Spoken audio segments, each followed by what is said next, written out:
أعوذ بالله من الشيطان الرجيم بسم الله الرحمن الرحيم Assalamualaikum warahmatullahi wabarakatuh. Dalam mengarungi samudra kehidupan, setiap manusia pasti akan mengalami suka dan duka. Akan selalu datang rintangan yang akan menguji kadar kesabaran kita.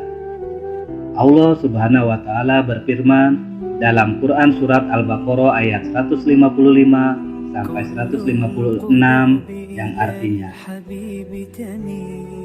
"Dan sungguh aku berikan cobaan kepadamu dengan sedikit ketakutan, kelaparan, kekurangan, harta, jiwa, dan buah-buahan.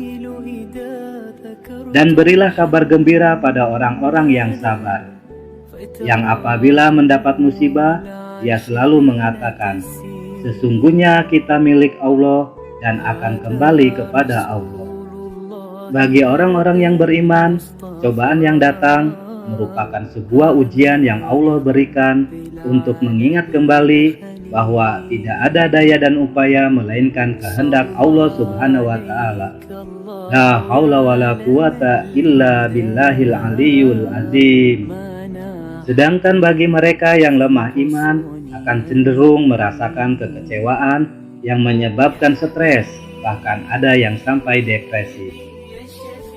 Ketika kita mengalami tekanan mental yang diakibatkan berbagai ujian yang datang silih berganti, maka hendaknya kita semakin mendekatkan diri kepada Allah dengan zikir, doa, dan sabar.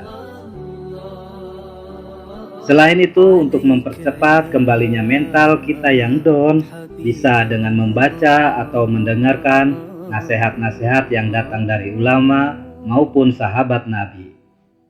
Sebagai bahan renungan, inilah beberapa nasihat dari sahabat Nabi Ali bin Abi Thalib tentang kesabaran. Yang pertama, yakinlah ada sesuatu yang menantimu setelah banyak kesabaran yang kau jalani, yang akan membuatmu terpana hingga kau lupa betapa pedihnya rasa sakit. Sabar itu memang terasa menyakitkan, namun Ali bin Abi Thalib meyakinkan kepada kita bahwa buah dari kesabaran adalah kebahagiaan yang mampu menghapus kepedihan. Yang kedua, jangan biarkan kesulitan membuatmu gelisah, karena bagaimanapun juga hanya di malam yang paling gelap, bintang-bintang bersinar tampak lebih terang. Ketika kita mendapat ujian berupa kesusahan, rasanya hidup ini gelap gulita. Hanya kita sendiri yang mengalami kesusahan. Padahal, kalau kita melihat ke sekitaran kita, mungkin ada banyak orang yang lebih susah dari kita.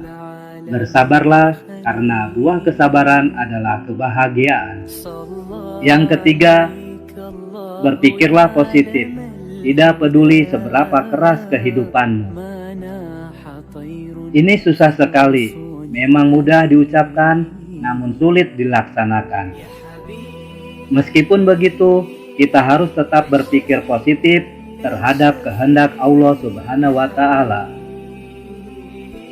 Yakinlah ada hikmah di balik setiap ujian yang kita terima.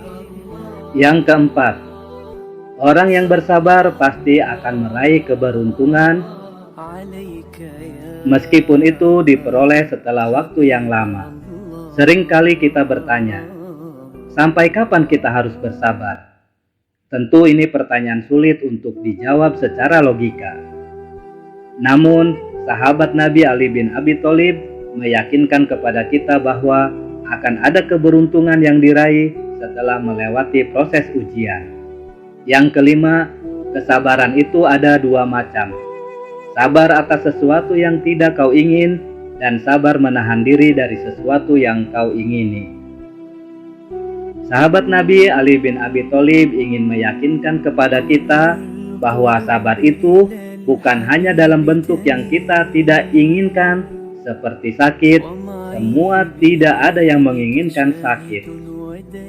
Itulah yang aku pahami bahwa kita harus bersabar atas sesuatu yang tidak kita inginkan. Sedangkan sabar juga meliputi menahan diri dari sesuatu yang kita inginkan, seperti ingin membeli kendaraan. Maka hal yang terpenting menurut aku adalah mempertimbangkan seberapa kuat kebutuhan akan kendaraan. Jika butuh dan mampu, segera miliki, namun sekiranya tidak terlalu penting, maka kita bisa menahan diri untuk menunda hasrat memiliki kendaraan sampai semua urusan benar-benar jelas adanya. Demikianlah pemahaman aku tentang sabar dari nasihat sahabat Nabi Ali bin Abi Thalib. Semoga kita semua dimudahkan urusan dan senantiasa dalam cucuran rahmat Allah Subhanahu wa Ta'ala. Amin ya Rabbal Alamin.